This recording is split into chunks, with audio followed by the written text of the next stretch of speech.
I found this in a Reddit thread about creepypastas, and I thought it was so good that I had to share it with you guys. It takes place in an unnamed city in Alabama. There were no streetlights, just the light from the gas station and houses. The houses were far apart, and most of them didn't even have porches or rocking chairs. It was just one long, dark road. She'd been at her friend S house since 8 p.m., and they'd watched movies and drank wine and ate takeout food. Suddenly, she saw a girl in a school uniform standing on the side of the road. The girl was holding a backpack and looked like she was waiting for a ride. When she got home, she parked her car and went inside. She tried to shake off the creepy feeling she'd been getting since seeing the girl. She went to her bedroom and got into bed, but she couldn't bring herself to sleep. Just when she was about to give up, she saw a house with a swing set in the front yard. The swing set was old and rusty, just like she had seen the day before. The narrator slowed down to take a closer look, and the girl looked over at her car and waved. If you like this creepypasta,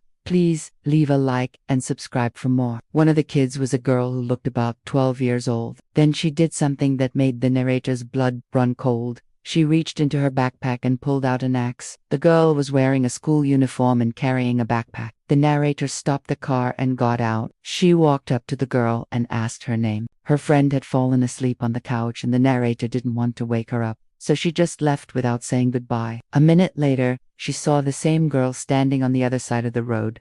This time, she wasn't waving. The narrator slammed on the brakes and turned the car around. She wanted to go back and confront the girl, but as she turned the car around, she saw the girl disappear into the darkness. The story starts with the narrator driving home from her friend's house at around 11 p.m.